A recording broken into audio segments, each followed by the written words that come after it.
जय हिंद दोस्तों, मैं कुणाल आपका स्वागत करता हूं। ये हमारे एथिक्स का सीरीज़ का 16वां वीडियो है और आज का टॉपिक है अभिवृत्ति की संरचना, जिसे इंग्लिश में स्ट्रक्चर ऑफ एटीट्यूड कहते हैं।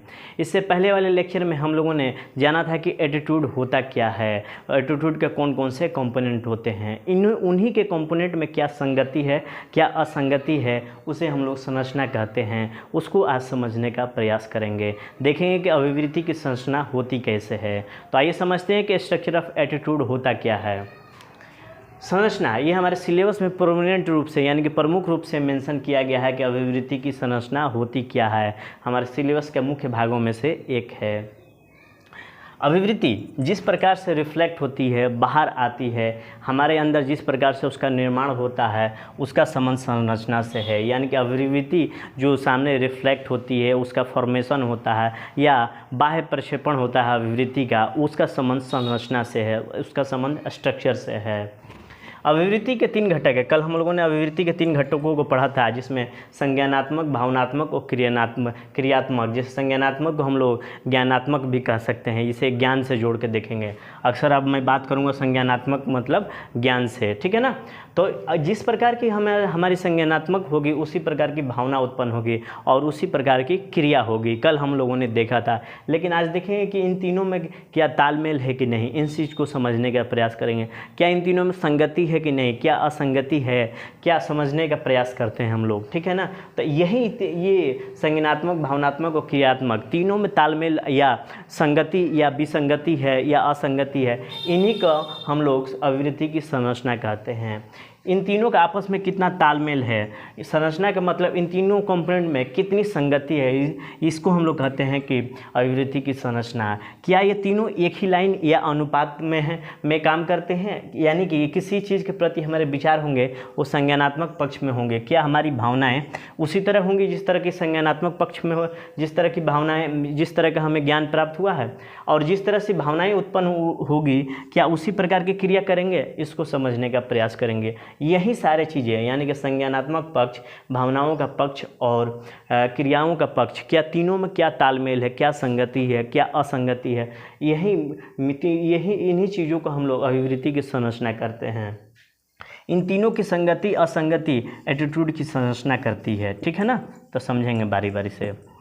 पहले मानकर चला जाता था कि ये तीनों एक लाइन या अनुपात में काम करते हैं, ये तीनों घटक एक लाइन या एक अनुपात में काम करते हैं, ये एक तरह से टीम वर्क का काम करते हैं। लेकिन बाद में और मनोवैज्ञानिक अध्ययन से पता चला ऐसा नहीं है, ये तीनों एक साथ काम नहीं करते हैं, टीम वर्क की तरह काम नहीं करते हैं। इन तीनों में से कोई संज्ञानात्मक या भावनात्मक या क्रियात्मक, कोई सुस्त होगा, कोई तीव्र होगा या कोई बीच बीच का होगा।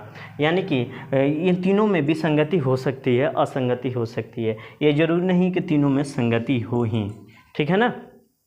सामान्यतः ऐसा कहा जाता है कि इन तीनों में जो संगति हो तो हमारा जीवन टॉप पर पहुंच सकता है। मतलब जिस तरह का ज्ञान होगा उसी तरह की भावनाएं उत्पन्न होगी, और जिस तरह की भावनाएं उत्पन्न होगी उसी तरह का हम लोग क्रिया करेंगे तो हमारा जीवन बहुत टॉप पे पहुंच जाएगा। यानी कि ये तीनों एक लाइन में होंगे, तीनों एक अनुपात में काम करेंगे तो हमारा जीवन टॉप पे पहुँच जाएगा।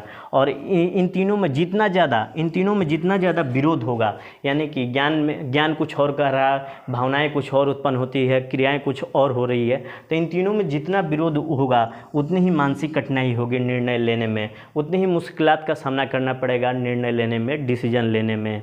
एक हमारे छायावादी कवि जयशंकर प्रसाद हैं, उनकी एक रचना है कमायनी, उसमें 4 पंक्तियां हैं, उसके माध्यम से इसकी संगति और असंगति को समझने का प्रयास करते हैं साहित्यिक अंदाज में, थोड़ा अच्छा लगेगा।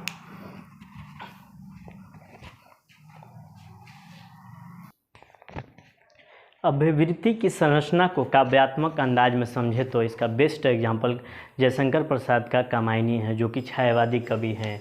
वो क्या कहते हैं कि ज्ञान दूर कुछ क्रिया भिन्न है, ज्ञान दूर कुछ क्रिया भिन्न है, इच्छा पूरी क्यों हो मन की एक दूसरे से न मिल सके, यह विडंबना है जीवन की। यानी कि ज्ञान कुछ और कह रहा है, क्रिया कुछ और हो रही है, और इच्छा पूरी क्यों हो ये अलग हो रही है। तो ये इच्छा पूरी क्यों हो मन की एक दूसरे न मिल सके, यह है विडंबना जीवन की। यानी कि तीनों में विरोधाभास है, तो तीनों में असंगति है। यानी कि ज्ञान, क्रिया और जो भावना उत्पन्न हुई है उसमें तीनों में विसंगति को कमायनी बहुत शानदार तरीके से बताते हैं। ठीक है ना। कमायनी के माध्यम से जयशंकर प्रसाद बहुत शानदार तरीके से बताते हैं। अब देखते हैं कि अभिवृत्ति की संरचना, जिसके अंदर संगति और असंगति के क्या क्या समीकरण बनते हैं उसको समझते हैं। तो किनके किसके बीच समीकरण बनेगा, तो समीकरण बनेगा संज्ञानात्मक, जिसे मैं अब ज्ञान कहूँगा, भावनात्मक और क्रिया, तीनों में संगति और असंगति के क्या समीकरण बनते हैं मैथमेटिकल टूल्स के माध्यम से समझेंगे। यानी कि तीनों पलड़ों वाला तराजू है या तीनों बराबर नहीं है, यानी कि 3 पलड़ों वाला तराजू है, ठीक है ना, जिसमें एक संज्ञानात्मक है, एक भावनात्मक है और क्रियात्मक है। तीनों बराबर नहीं हैं, ऊपर नीचे हैं, ठीक है ना। तो इनको इन समीकरणों के माध्यम से इनकी संरचना को समझने का प्रयास करते हैं। सामान्यतः देखा जाता है कि सामान्यतः मैं बोल रहा हूँ, सामान्यतः ये सिचुएशन उत्पन्न होती है, पहली वाली ज्ञान यानी कि संज्ञानात्मक और भावना दोनों एक साथ हो लेकिन क्रिया उलट हो जाती है। मनोविज्ञान, जिस तरह का ज्ञान होगा, मानी जिस तरह का हमारी ज्ञान होगा उस तरह की भावना उत्पन्न होगी। कुछ लोगों ने कहा कि वो आदमी तुम्हारी गाली दे रहा था, तो मेरे मन में उस प्रकार की भावना उत्पन्न होगी। यानी कि क्रिया और भावना, मानी कि ज्ञान और भावना में एक तालमेल बिठाया जा रहा है, लेकिन क्रिया इससे उलट हो रही है, उसको समझने का यहाँ से प्रयास करेंगे। यानी कि यहाँ पहले देखेंगे कि ज्ञान और भावना दोनों एक साथ मैच कर रही है। कैसे, वो आदमी तुम्हें गाली दे रहा है या तारीफ़ कर रहा है, तो उसी के हिसाब से तुम्हारे मस्तिष्क में भावना उत्पन्न होगी। एक क्रिया का माइनस करके देखते हैं कैसे, एक एग्जाम्पल वाला। यहाँ तो मैंने ज्ञान और भावना दोनों को मिला के ये एग्जाम्पल दिया कि कोई आदमी तुम्हें गाली या तारीफ़ दे रहा तो उस तरह की भावना उत्पन्न होगी, यानी कि ज्ञान के अनुसार भावनाएं उत्पन्न हो रही है, तो यहाँ तालमेल है। लेकिन क्रिया के साथ क्या हो रहा है कि मान लीजिए कि बिस्मिल्लाह खां की शहनाई बज रही है, शहनाई काफ़ी शानदार तरीके से बज रही है और आप एक IAS ऑफिसर के तौर पर वहाँ गए हुए हैं।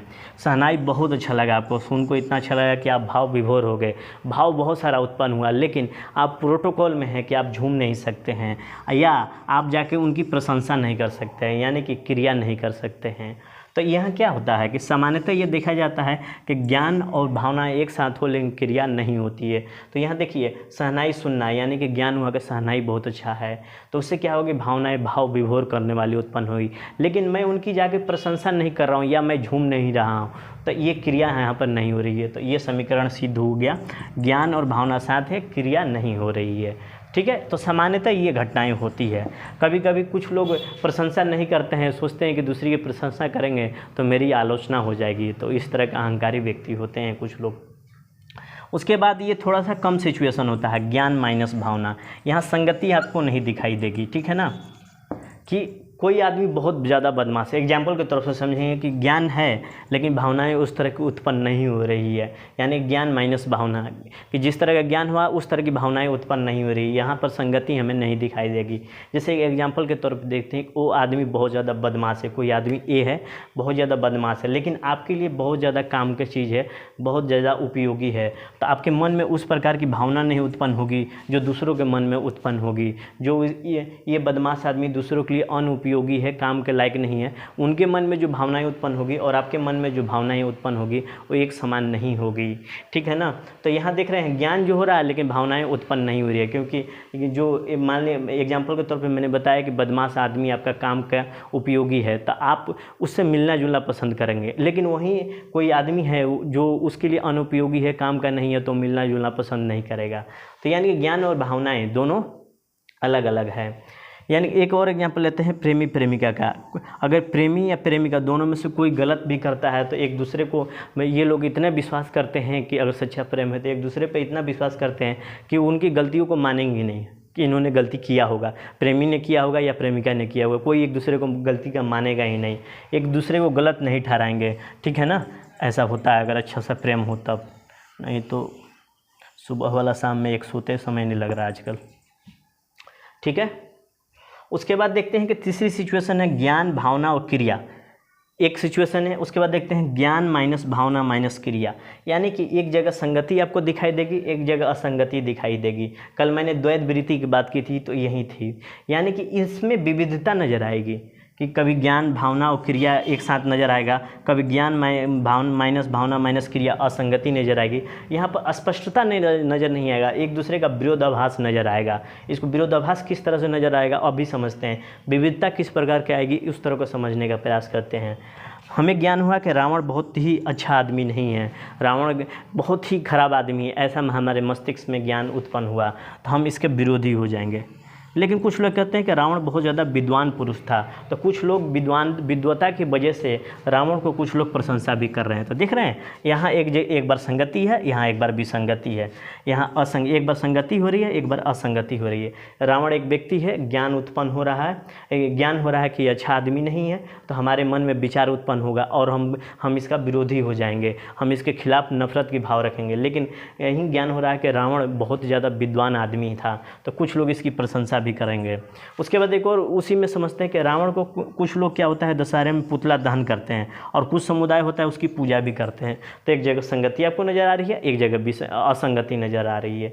तो ये रहा आपको विरोधाभास नज़र आ रहा है कि कुछ लोग पूजा कर रहे हैं, कुछ लोग दान कर रहे हैं, कुछ लोग उसकी प्रशंसा कर रहे हैं, कुछ उसका विरोधी कर रहे हैं। तो ये दो सिचुएशन एक साथ उत्पन्न हो रहा है, यानी कि विरोधाभास उत्पन्न हो रहा है।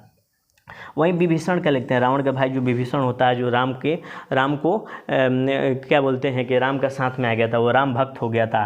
तो एक जगह पर ये राम भक्त भी है और दूसरी तरफ भाई का द्रोही भी है और देशद्रोही भी है। तो संगति और असंगति दोनों एक साथ हो रहा है, यानी कि द्वैत वृत्ति हो रही है।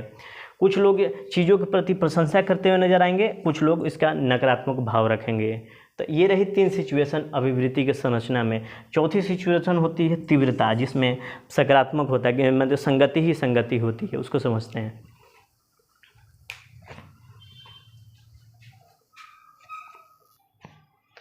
अपना अभिवृत्ति की संरचना का चौथा समीकरण है तीव्रता, यानी कि ज्ञान, भावना और क्रिया तीनों में कितनी संगति है उस पर डिपेंड करता है। कोई अभिवृत्ति कितनी तीव्र होगी, इसकी तीव्रता इस बात पर निर्भर करेगी तीनों घटकों में कितनी अच्छी संगति है, कितनी अच्छी तालमेल है। तीनों घटकों में तीव्रता अधिक हो गई तो संगति बेहतर हो गई, तीव्रता कम हो गई तो असंगति होगी। यानी ज्ञान, भावना और क्रिया में कितनी संगति है, इसको एक एग्जाम्पल के तौर पर समझते हैं कि आप एक अधिकारी हैं और आपके बॉस ट्रांसफ़र होकर आने वाले हैं, ठीक है ना।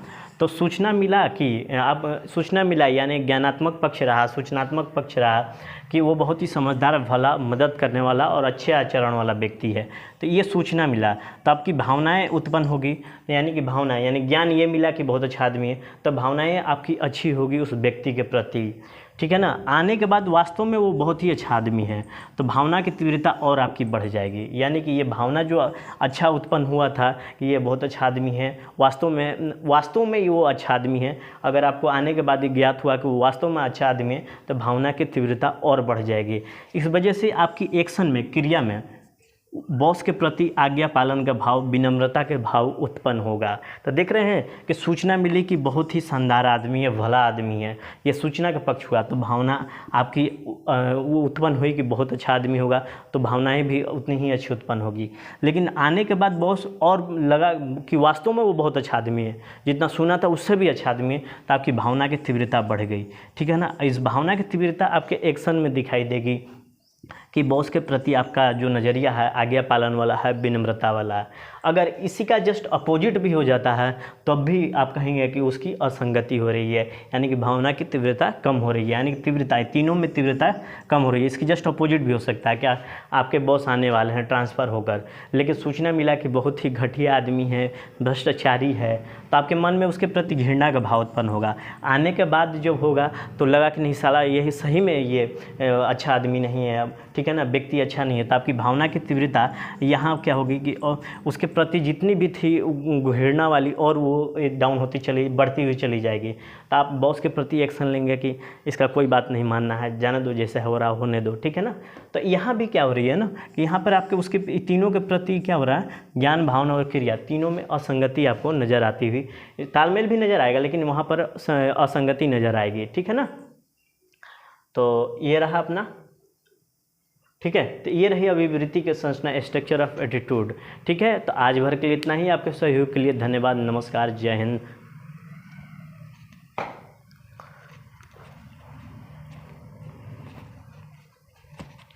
ठीक है, ये रही अपनी अभिवृत्ति के संरचना यानी स्ट्रक्चर ऑफ एटीट्यूड। आज भर के लिए इतना ही। आपके सहयोग के लिए धन्यवाद, नमस्कार, जय हिंद।